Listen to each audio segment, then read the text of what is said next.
Bom dia, galerinha. Tudo bem com vocês, hein? Vocês estão bem? Que ótimo. Aulas maravilhosas agora pela manhã, né? Nós tivemos. Coisa boa. Estou animado aqui com vocês. A gente sempre fica empolgado com tanta aula gostosa aqui que a gente assiste.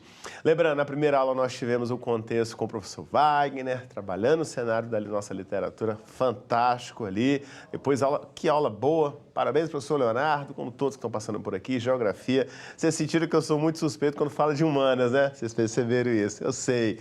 Bem, galerinha, olha só, vamos para aquele aviso importante, mas importante dessas nossas manhãs.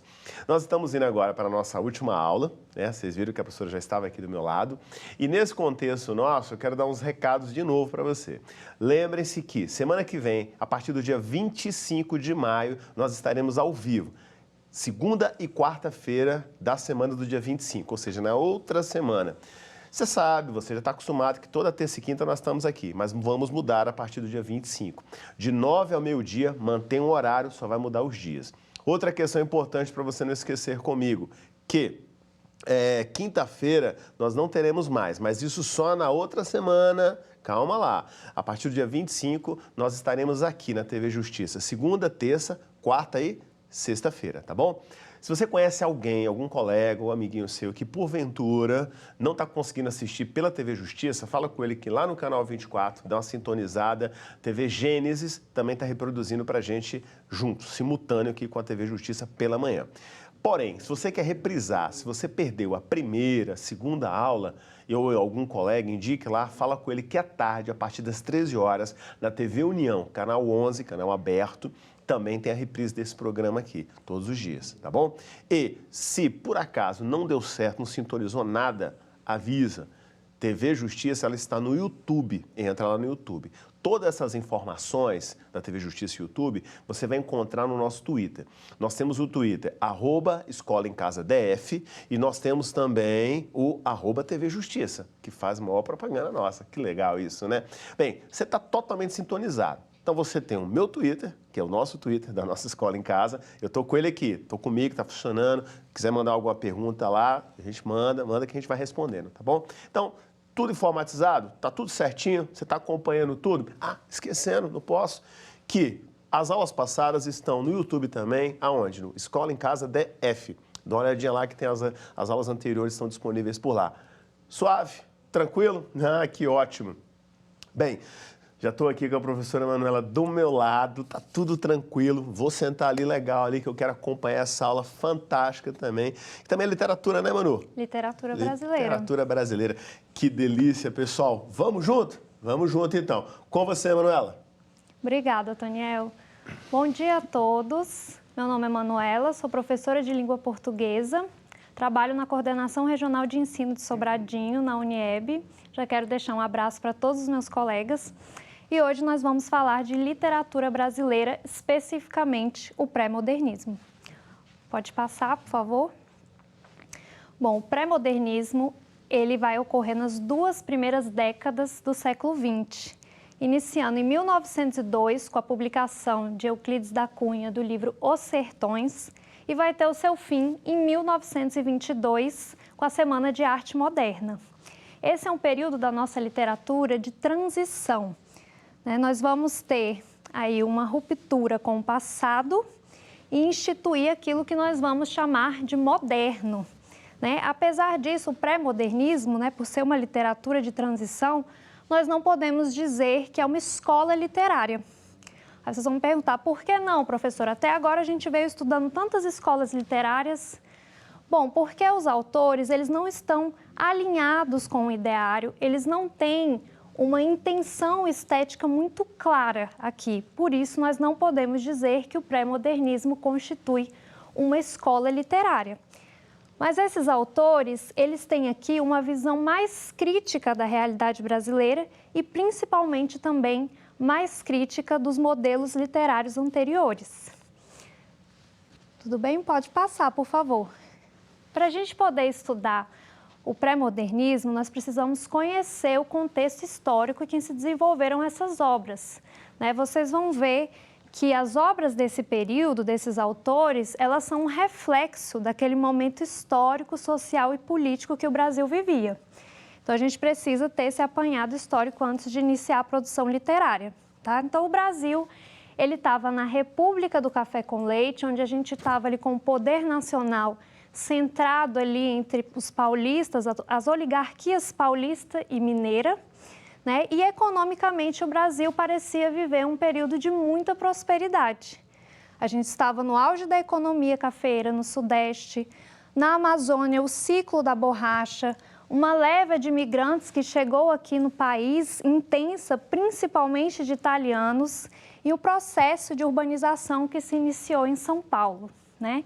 Então, aparentemente, o Brasil vivia ali o seu período de prosperidade, né? Mas isso fazia um grande contraste com a questão social, né? Ali no Nordeste e outras regiões do Brasil, né, os problemas sociais estavam eclodindo e trouxeram muitas revoltas, muitas agitações sociais. Nós tivemos aí no Nordeste a revolta de Canudos, na Bahia. No Rio, a revolta da Chibata, né, contra os maus tratos, né, os castigos corporais que eram aplicados aos marinheiros. A revolta da vacina, né, que a pretexto seria uma revolta contra a vacina obrigatória, mas também era contra o alto custo de vida, o desemprego e os rumos que a República estava tomando. A revolta da Armada, que na verdade foi no final do século XIX, mas eu a coloquei aqui porque ela vai aparecer na produção literária desse período. E as greves trabalhistas que se iniciaram principalmente em São Paulo. Pode passar. Bom, apesar do pré-modernismo não constituir, né, uma escola literária, os autores dessa época apresentavam algumas características que nos permitem enquadrá-los, então, como autores pré-modernistas. Começando, então, aí com a ruptura com o passado. Eles vão buscar, nesse momento, romper com o academicismo, trazer uma nova linguagem, uma linguagem inovadora. Nós vamos encontrar aí na poesia de Augusto dos Anjos, né, palavras não muito poéticas. Palavras como pus, cuspe, escarro, vômito, né, carne podre, né, não são palavras que a gente costuma ver muito nas escolas anteriores. Então, eles vão começar a romper com esse academicismo, né, criticar essa linguagem rebuscada, mas ainda mantendo algumas características das escolas anteriores, mas já trazendo alguma inovação aqui. Outra característica que vai aparecer na obra desses autores é a denúncia da realidade brasileira. Aqui vai aparecer aquele Brasil não oficial, aquele Brasil ali que era mostrado às vezes na literatura, que estava ali à beira do Atlântico, urbanizado, civilizado, politizado. A gente vai ter realmente uma denúncia, um olhar, né, para o Brasil diferente das escolas anteriores, menos idealizado. Outra característica muito importante é o regionalismo. A gente vai ter um cenário, um panorama do Brasil. Com Euclides da Cunha, nós vamos ter aí o Norte e o Nordeste. Com Monteiro Lobato, nós vamos para o interior paulista. Vamos ter também, com a obra de Graça Aranha, uma visão do Espírito Santo, né? Então, eles voltam a olhar agora para outras regiões do Brasil.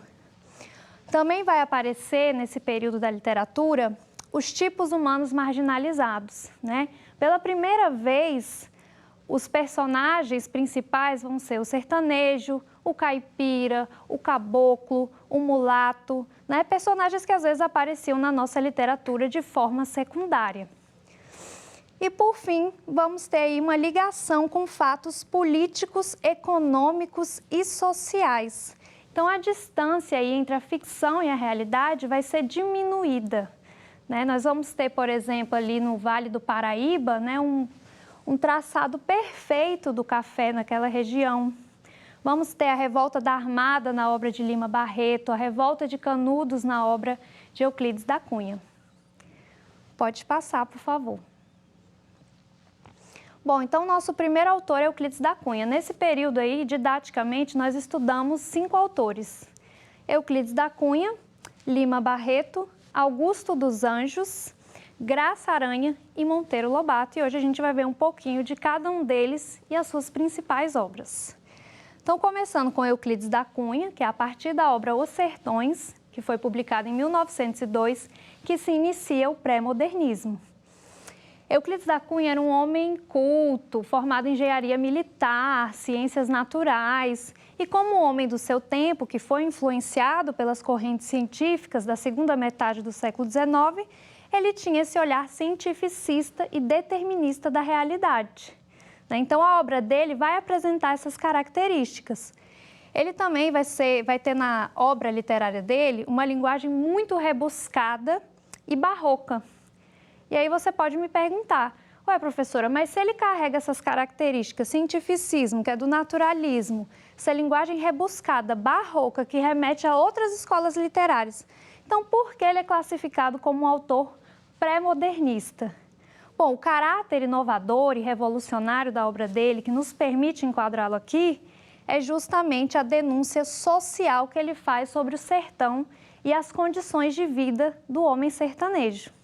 Tá? Pela primeira vez aí a gente vai ter um documento vivo dos contrastes do Brasil, né? Aquele Brasil que ele vai dizer que vive ali parasitariamente à beira do Atlântico, e desses homens nordestinos excepcionais patrícios é o termo que ele usa para se referir ao homem sertanejo. Tá? Então, assim, logo no início da obra, ele faz, né, uma nota preliminar falando sobre o livro, sobre o que ele vai trabalhar ali, né? Intentamos esboçar, palidamente embora, ante o olhar de futuros historiadores, os traços atuais mais expressivos das sub-raças sertanejas do Brasil. Então, aqui o olhar que ele vai trazer, né, é para o homem do sertão e as suas condições de vida. Pode passar, por favor. Bom, então a obra-prima de Euclides da Cunha é Os Sertões. Ele divide essa obra em 3 partes. E os estudiosos de Euclides da Cunha, eles falam que essa divisão que ele faz é uma divisão muito lógica, muito racional, né? Ele divide a obra entre a terra, o homem e a luta. Né? Como o homem determinista, né? O determinismo vai dizer que o meio determina o homem, né? Então o que ele faz primeiro? Ele vai estudar o meio, vai tentar entender o meio, a terra, para entender o homem e depois o momento histórico. Né? Então, ele começa pela terra, pelo meio.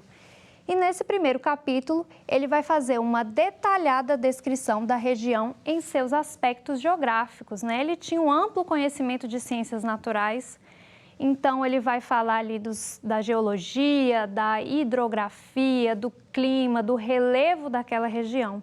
É uma parte bem descritiva que ele vai ficar aí atento apenas aos aspectos geográficos. Né? Em seguida, ele vai falar do homem.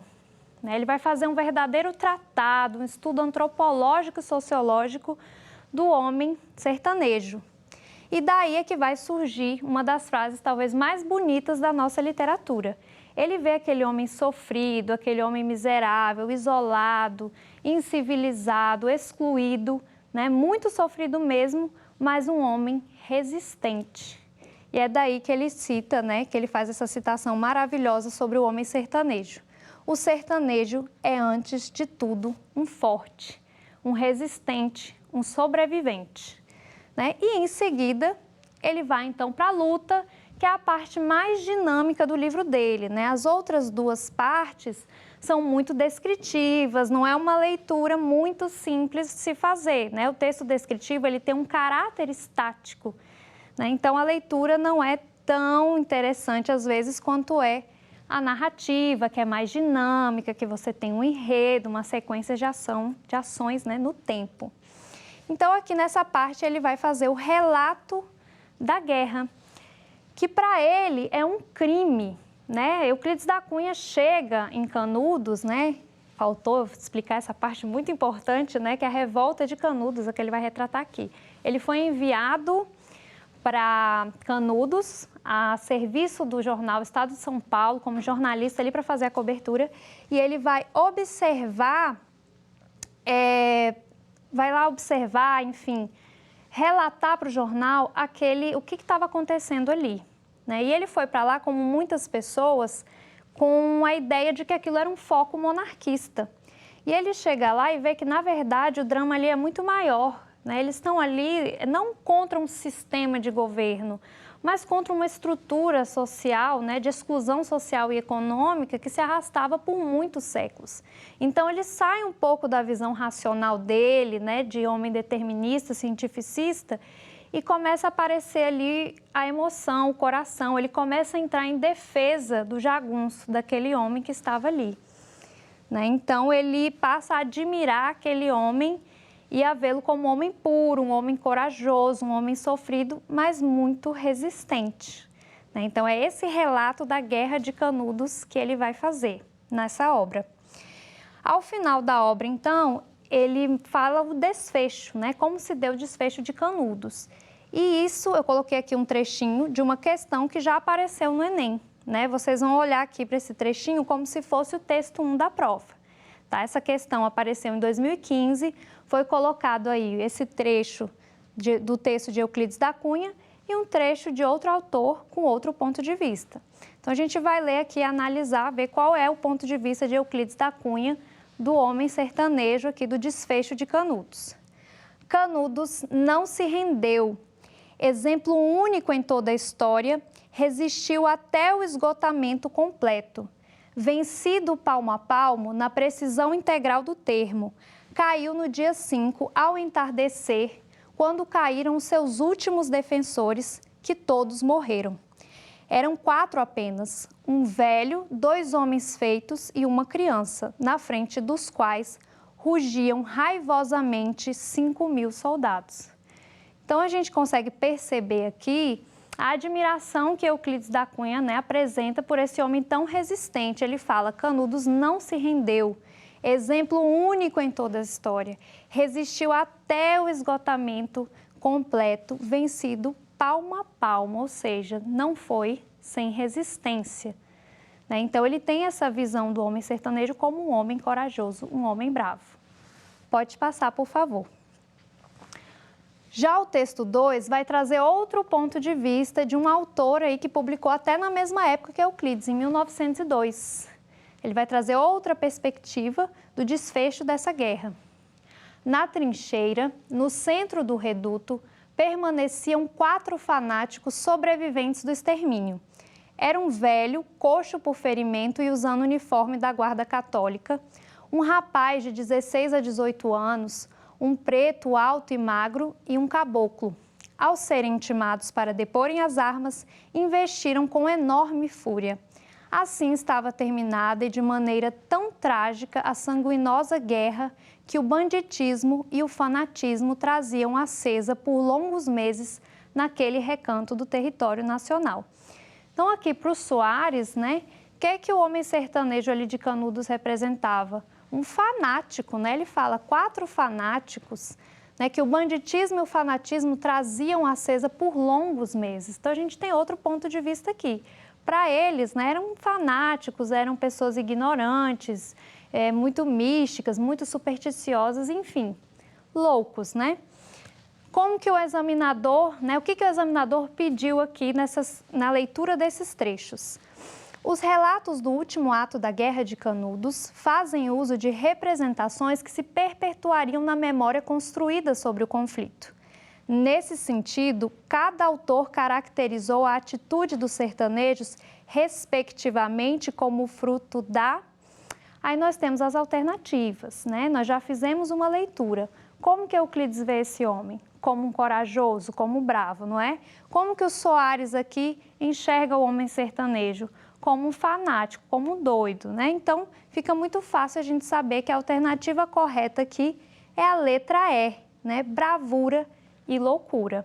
Então, vocês estão vendo aqui que às vezes são trechos até que aparecem na prova, que parecem trechos grandes, que vai vir ali uma questão muito complexa, mas uma leitura e uma análise tranquila, uma interpretação, vocês conseguem responder tranquilamente, né? É uma questão que eu considero aí que tem um nível fácil. Pode passar, por favor. Bom, nosso próximo autor, então, é Augusto dos Anjos, né? Ele é um poeta único na nossa literatura por vários motivos. Augusto dos Anjos, ele é um autor de uma única publicação. Ele teve um único livro publicado, o nome dessa obra literária é Eu. Ele também foi o único poeta pré-modernista, tá? Não teve mais nenhum texto em forma de poesia, ele foi o único poeta. E ele conseguiu reunir na literatura dele as mais diversas tendências literárias, né? Principalmente as da segunda metade do século XIX e as primeiras do século XX. Então, ele é único mesmo porque nenhum autor conseguiu essa façanha, né, de reunir ali tantas escolas literárias distintas, às vezes em estruturas fixas ali como o soneto. Tá? Então, ele é um poeta considerado único na nossa literatura.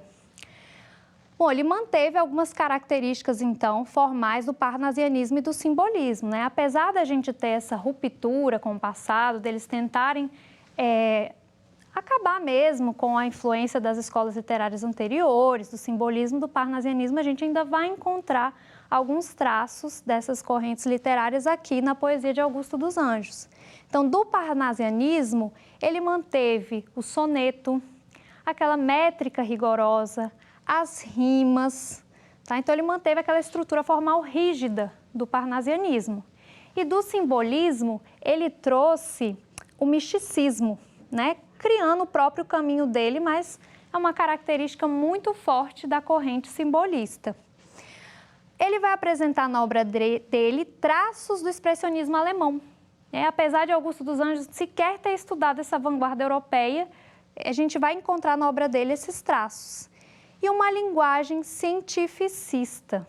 Tá? Então, a gente consegue ver aí que ele já manteve o parnasianismo, o simbolismo e o cientificismo, que era muito comum na literatura naturalista.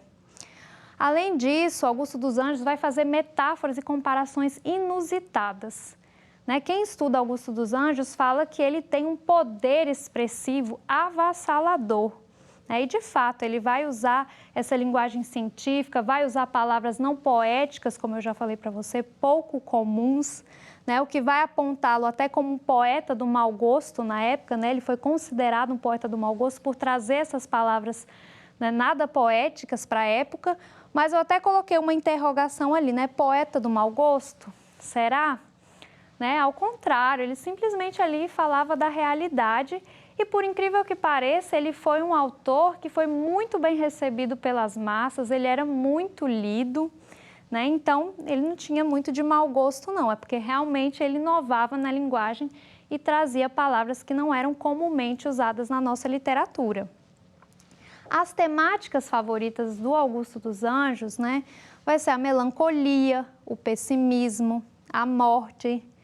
Só com essas palavras você já consegue lembrar de que escola literária? A segunda geração do romantismo, né? A geração ultrarromântica, conhecida como mal do século, que adorava falar de morte, de escapismo, né? De pessimismo. Então, vocês já conseguem ver aqui o tanto que ele consegue reunir tendências literárias diferentes, né? Mais uma, então, para Augusto dos Anjos. Tudo bem? Então, ele vai também apresentar angústia em face de problemas e distúrbios pessoais, bem como das incertezas do novo século que despontava. Por isso também ele foi considerado, né, foi muito lido pelas massas, porque eram temáticas que interessavam as pessoas naquele momento. Pode passar, por favor. Bom, ele tem vários poemas, né, populares, um deles é Versos Íntimos, que é muito conhecido, que ele vai falar da ingratidão. E esse aqui, Psicologia de um Vencido, ele apareceu no Enem em 2014. Né? Então, eu vou ler com vocês e em seguida a gente tem uma questão relativa a essa poesia. Psicologia de um Vencido. Eu, filho do carbono e do amoníaco, monstro de escuridão e rutilância, sofro desde a epigênese da infância a influência má dos signos do zodíaco. Profundissimamente hipocondríaco, este ambiente me causa repugnância. Sobe-me à boca uma ânsia análoga à ânsia, que se escapa da boca de um cardíaco. Já o verme, este operário das ruínas, que o sangue podre das carnificinas come e a vida em geral declara guerra. Anda a espreitar meus olhos para roê-los e há de deixar-me apenas os cabelos na frialdade inorgânica da terra. Então, a gente consegue já observar aqui que ele mantém a estrutura do soneto, do parnasianismo. A gente vai ver a linguagem cientificista pelas palavras aqui, carbono, amoníaco, hipocondríaco, né? E a temática, né, remetendo à morte, que é uma temática comum da segunda geração romântica. Então, esse é o poema de Augusto dos Anjos. Vamos agora para a questão, por favor, pode passar. A poesia de Augusto dos Anjos revela aspectos de uma literatura de transição designada como pré-modernista. Com relação à poética e à abordagem temática presentes no soneto, identificam-se marcas dessa literatura de transição como... Então, ele quer as marcas dessa literatura de transição. Letra A forma do soneto, os versos metrificados, a presença de rimas, até aqui tudo bem, né? Até aqui são características do parnasianismo. O vocabulário requintado, além do ceticismo, que antecipam conceitos estéticos vigentes no modernismo. Olha só, essa questão não está inteiramente correta, né? Vocabulário requintado, a gente viu que tinha muito de requinte, né, na linguagem que ele usa. Então, uma questão que até determinado ponto ali estava correta, mas ela não é a nossa questão, não está inteiramente certa. Vamos para a alternativa B. O empenho do eu lírico pelo resgate da poesia simbolista manifesta em metáforas como monstro de escuridão e rutilância e influência má dos signos do zodíaco. Bom, a gente não pode dizer que na literatura de Augusto dos Anjos há um empenho no resgate do simbolismo, né? O que ele vai manter do simbolismo vai ser o misticismo, aquela coisa exótica que a poesia simbolista exaltava. Tá? A metáfora influência má dos signos do zodíaco, de fato, vai remeter, sim, ao simbolismo, né? Mas monstro de escuridão e rutilância. E dizer que esse autor se empenhou em resgatar essa escola literária não cabe aqui. Também não é a nossa questão, ela não está inteiramente correta, apesar de que tem informações aí certas, sim. Letra C. A seleção lexical emprestada do cientificismo, como se lê em carbono e amoníaco, epigênesis da infância, frialdade inorgânica. Até aqui também, né, parece que a questão está correta, realmente ele tem uma linguagem cientificista. Mas continuando, ó, que restitui a visão naturalista do homem. Bom, isso não é verdade, ele não vai restituir, né, essa visão naturalista, ele vai usar simplesmente a linguagem cientificista. Então, é uma questão um pouquinho capciosa, né, porque se você lê com pressa, não analisando, você tende a marcar essa questão como correta, tá? Mas ela ainda não é a nossa assertiva verdadeira. Letra D. A manutenção de elementos formais vinculados à estética do parnasianismo e do simbolismo, dimensionada pela inovação na expressividade poética e o desconcerto existencial.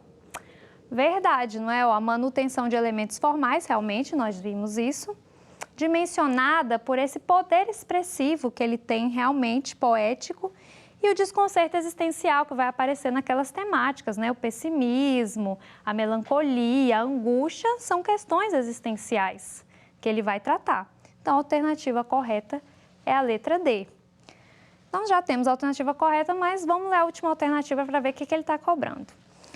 A ênfase no processo de construção de uma poesia descritiva e, ao mesmo tempo, filosófica, que incorpora valores morais e científicos mais tarde renovados pelos modernistas.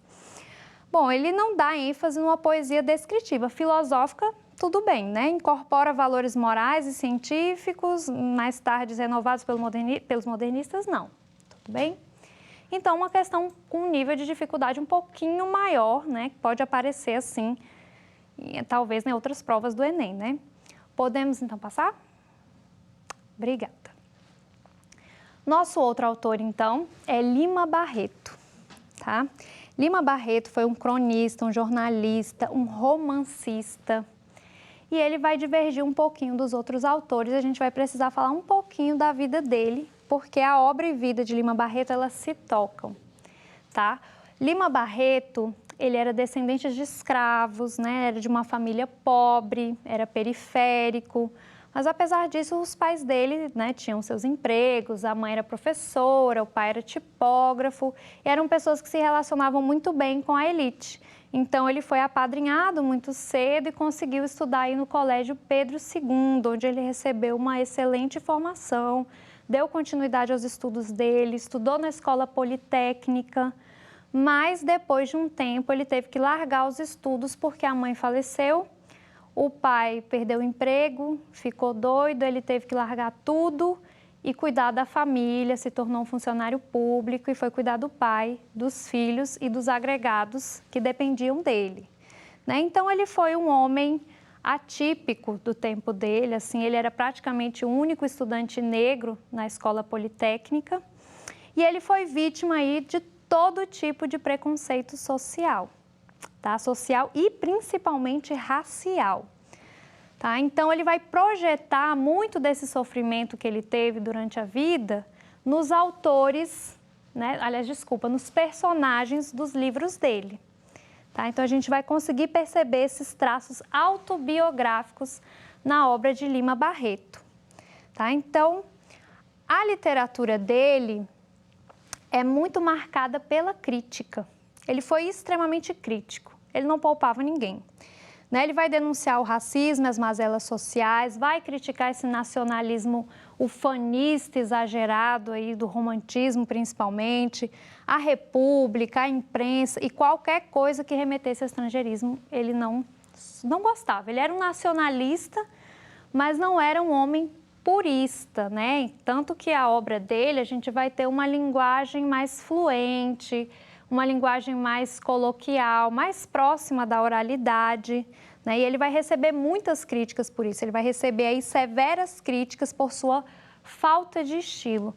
Mas, na verdade, não era uma falta de estilo, ele estava ali rompendo, né, com aquele academicismo que ele considerava hipócrita. As pessoas não entendem, né? Não entendem isso, então...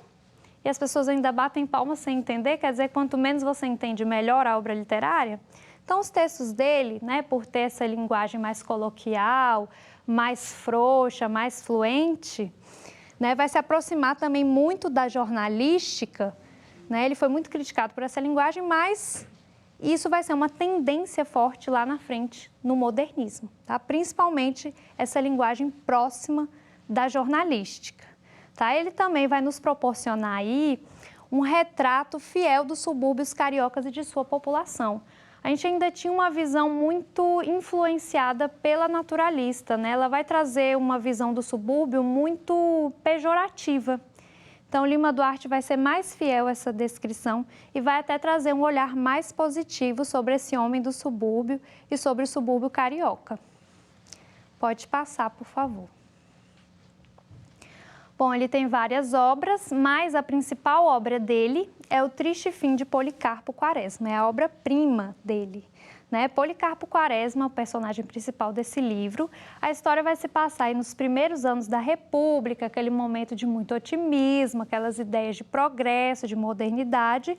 E o Major Quaresma, né, como ele era chamado, ele era um nacionalista, ufanista, exagerado, apaixonado pelo Brasil, mas era um apaixonado, um nacionalista muito honesto, né? Um homem muito reto, muito metódico, com hábitos diários, estudava muito o Brasil, tinha estantes de livros falando sobre o Brasil, sobre a literatura brasileira, né? Ele era um apaixonado, o sonho dele era ser do Exército Brasileiro, mas ele não passou no exame médico, ele se contenta então em trabalhar no Arsenal de Guerra do Rio de Janeiro como funcionário público, né? Onde ele vai ter talvez as primeiras frustrações da vida dele ao se deparar ali com tanta burocracia, né? Então ele tinha, Major Quaresma, um projeto basicamente salvacionista para o Brasil. Tá? Ele vai tentar salvar o Brasil ou valorizar o Brasil de várias formas nesse livro. Ele começa pela cultura, ele vai aprender a tocar violão, ele quer conhecer as cantigas, as danças tradicionais, né? Naquela época o violão não era um instrumento muito bem visto, era considerado um instrumento vulgar, mas ele acha que aquilo ali é a expressão máxima da brasilidade. Então ele vai estudar música, vai atrás dessas cantigas e descobre que, na verdade, muitas das cantigas sequer eram genuinamente brasileiras, eram estrangeiros. Então ele já começa a sofrer a primeira decepção dele aí. Depois ele vem com um projeto de língua. Não, vamos trazer para o Brasil o Tupi-Guarani como língua oficial. Ele dá essa ideia na Câmara e, obviamente, ele é ridicularizado. Ele é ridicularizado, tratado como um doido. E aí ele vai preso por isso, fica no hospício, aliás, né? Preso por 6 meses lá, se aposenta e quando ele sai, ele decide, não, vou agora comprar um sítio. O nome do meu sítio vai ser Sossego e eu vou cultivar a terra, eu vou valorizar o Brasil pela agricultura. Aí ele vai cultivar, vai tentar escoar aquela mercadoria e ele vai lidar com outra decepção, né? Ele vai descobrir que aquela terra não é tão fértil quanto os livros falavam, né? Vai arrumar problema ali com os poderosos da região e vai ser altamente tributado, não vai conseguir escoar aquela mercadoria, vai sofrer com as pragas, né? Com as formigas saúvas que vão devastar as plantações.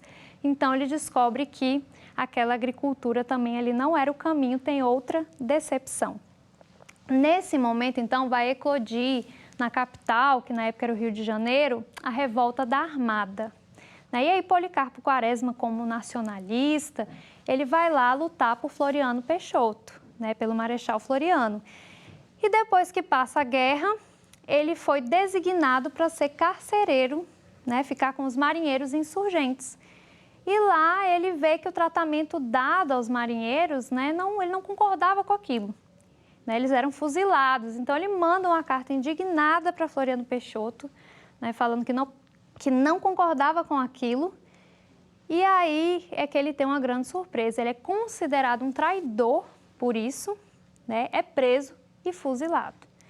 E assim é o triste fim de Policarpo Quaresma. Ele morre pelas armas do país que ele tanto defendeu e que ele tanto amou.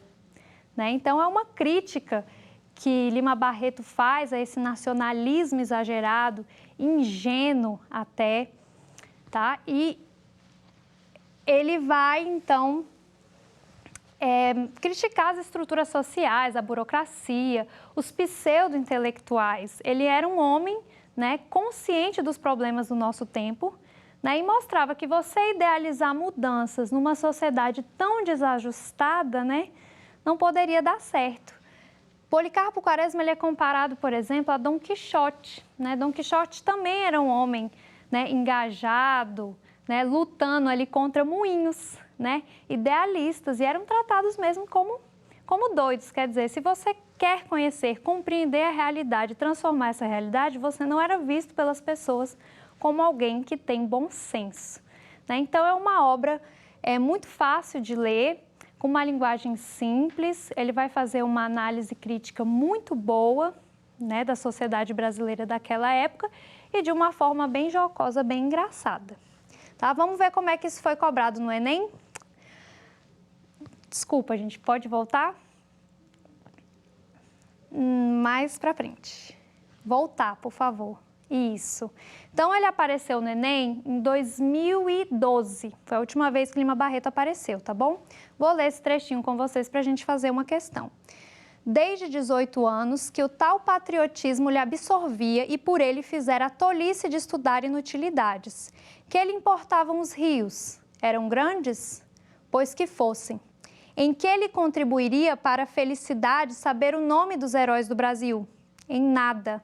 O importante é que ele tivesse sido feliz. Foi? Não. Lembrou-se das coisas do tupi, do folclore, das suas tentativas agrícolas. Restava disso tudo em sua alma uma satisfação? Nenhuma, nenhuma. Pode passar. O tupi encontrou a incredulidade geral, o riso, a mofa, o escárnio e levou-o à loucura, uma decepção. E a agricultura? Nada. As terras não eram ferazes e ela não era fácil, como diziam os livros. Outra decepção. E quando seu patriotismo lhe fizera combatente, o que achara? Decepções. Onde estava a doçura de nossa gente? Pois ele não a viu combater como feras?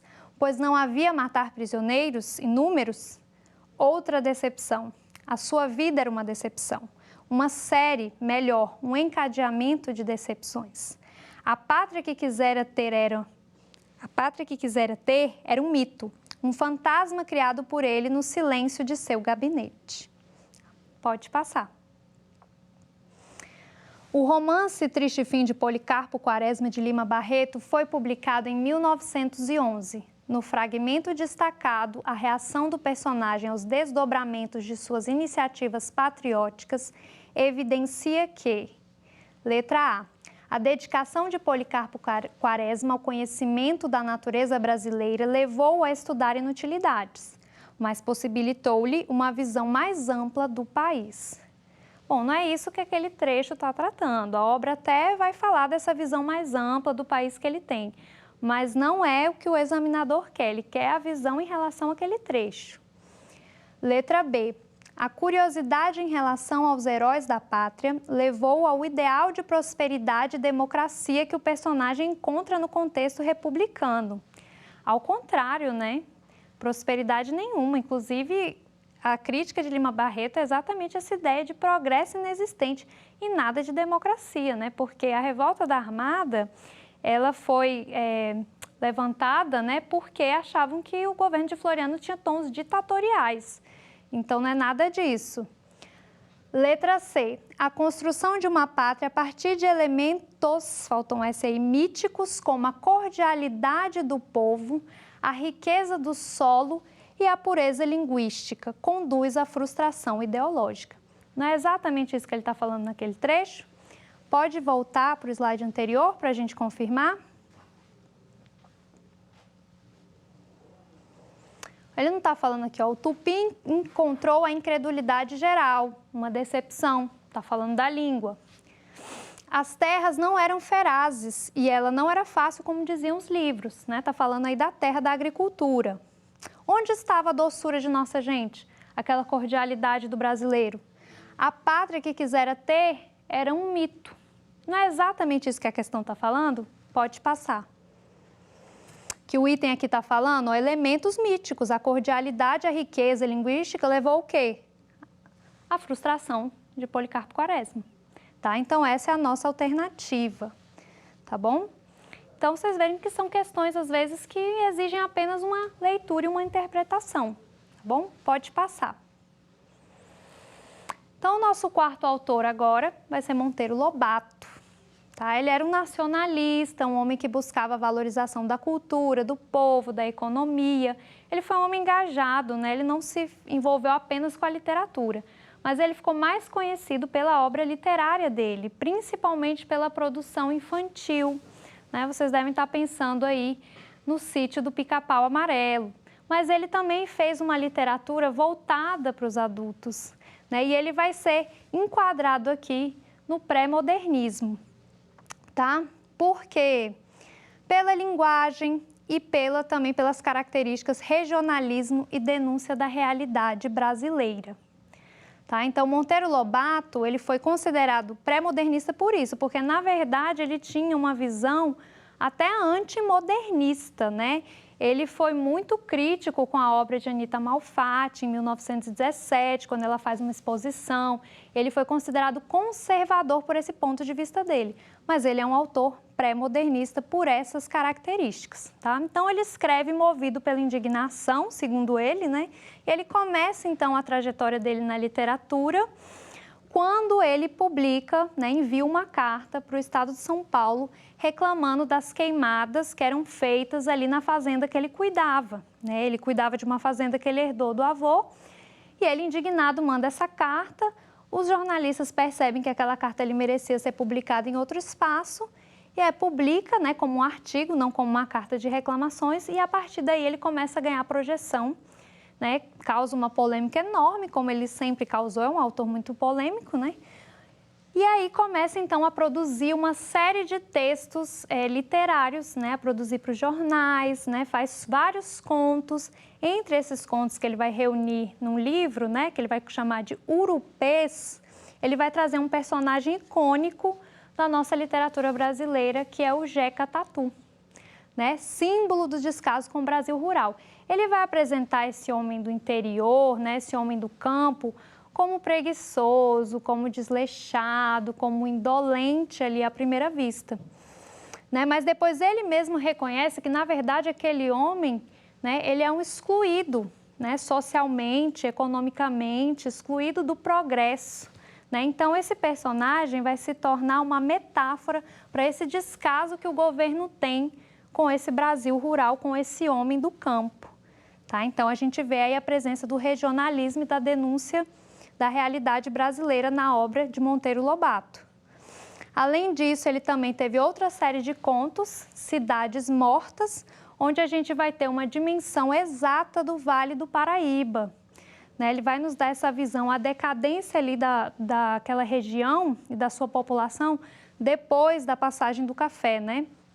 Então, a gente vai ter também um outro retrato do Brasil aqui. Além disso, nós vamos ter a obra Negrinhas, né, que ele vai falar do preconceito e da situação dos negros após o fim da escravidão. Tá? Então, Monteiro Lobato, houve uma polêmica com a obra dele, né? Ele foi considerado racista, algumas obras dele, teve uma polêmica aí entre o movimento negro e as pessoas da literatura, mas a gente não vai se ater a isso aqui. O importante é que essa obra é uma obra que vai sim falar de preconceito, da situação dos negros. Inclusive, ela já foi até indicada para a leitura da Unicamp, para quem fosse fazer o vestibular.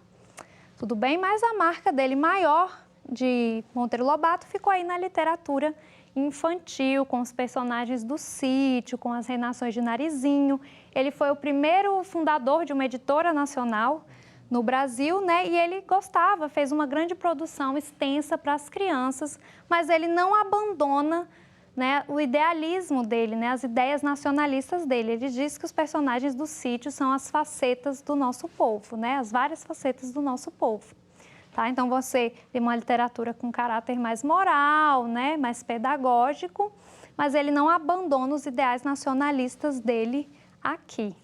Tá? A última vez que Monteiro Lobato apareceu no Enem já tem muito tempo, assim, eu estava no ensino médio, 2002, foi a última vez que a gente teve uma obra literária dele. Tudo bem? Então, vamos lá para o nosso último slide. Né? Ficou por último aí o Graça Aranha, né? Mas não menos importante.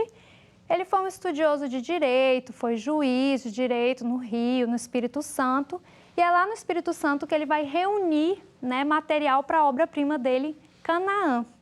Né? Canaã é a terra prometida na Bíblia, né? Que Deus promete para o seu povo, uma terra fértil, e esse Canaã seria o Brasil. Nós vamos ter aí dois personagens principais, né? Milkau e Lentz, que têm visões completamente antagônicas, né? Imigrantes alemães, desculpa, faltou eu falar, né? Têm visões completamente antagônicas da realidade brasileira. Um vai ter um olhar mais humanista, vai achar que o Brasil é a terra prometida, né, que aqui é o lugar, né, dele se estabelecer, e nós vamos ter uma outra visão do imigrante italiano, né, que é representada pelo Lentz, que não se adapta à realidade brasileira, que acredita que o germânico é superior, que tem ideias eugenistas, né? Então, o Graça Aranha tem esse diferencial, né, de trazer a visão do imigrante, né, em relação ao Brasil, enquanto todos os outros estavam ali tratando de personagens tipicamente brasileiros, ele vai trazer essa preocupação, então, com o olhar do imigrante sobre o Brasil e a influência deles, o impacto deles na nossa formação. Tá? Então, vai ser um romance de tese. E o que eu achei que sintetiza bem essa obra, né, que foi uma obra que apareceu ano passado no Enem, teve uma questão em relação a essa obra, eu achei que esse trecho aqui sintetiza muito bem o que essa obra quer dizer. Tá? É o contraste entre o racismo e o universalismo, entre a lei da força e a lei do amor, que polariza ideologicamente em Canaã as atitudes do imigrante europeu diante da sua nova morada, de Alfredo Bossi. Tudo bem? Bom, gostaria de agradecer, né, a oportunidade, agradecer à equipe da TV Justiça, a EAP. Deixo aqui meu contato para eventuais dúvidas e vamos falar com o Otoniel. Que aula maravilhosa, galera. Adorei demais. Muito obrigado, viu, professora? Fantástica. É uma viagem, né? Uma viagem histórica, uma viagem literária incrível, incrível, incrível. Notei tudo ali. Bem, pessoal, essa foi assim nossa terça-feira. Terça-feira boa, prazerosa, aprendemos bastante. Começamos com literatura, viajamos na geografia e findamos com a literatura. Literatura fantástica. Me recordei do Euclides da Cunha, eu li aquela obra, o Sertão, a luta, o homem, então foi incrível. Eu tive o prazer no meu ensino médio também. Eu não vou falar meu ensino médio que nem a professora falou, porque aí é sacanagem, que é muito tempo que eu fiz, então deixa quieto, né? Bem, pessoal, anota direitinho aí. Toda terça e quinta, né? Pelo menos essa semana a gente vai estar por aqui com vocês ainda. Mas a partir da semana que vem, dia 25, nós vamos mudar para segunda e quarta, tá bom? Mantemos nosso horário de 9 às 12. Estamos aqui na nossa TV Justiça, pela manhã, TV Gênesis, replica esse nosso sinal também, que é o canal 24. Se você perdeu alguma coisa, dá uma olhadinha no YouTube do Escola em Casa DF, também vai ficar disponível lá para vocês. À tarde ainda hoje tem reprise, tá? A partir das 13 horas no canal 11 pela TV União. Acompanha tudo lá. Você já deve estar com o nosso Twitter, se você chegou agora, anota aí, Escola em Casa DF, nosso Twitter, @, né? E @TV Justiça. Lá também tem várias informações para vocês. Então, repito, semana que vem, dia 25, nós vamos ter mudança nos nossos horários. Estaremos segunda, terça e quarta e sexta, sendo que segunda e quarta são o momento do ao vivo aqui, preparatório nosso para o nosso Enem, tá? Todas essas informações estão sempre lá no nosso Twitter. Acompanhe a Escola em Casa DF, @Justiça também, TV Justiça também está por lá. Tem muita coisa rolando, muita coisa acontecendo. Bem, adorei a aula, né? Fantástica. E aproveitando uma belíssima frase de Monteiro Lobato, onde ele fala assim: quem escreve um livro constrói castelos e quem os lê mora neles. Grande Monteiro Lobato, adoro. Muito obrigado, professor. Obrigado vocês que estão em casa. Adorei. Até a próxima. Quinta-feira tem mais, hein, galera? Valeu!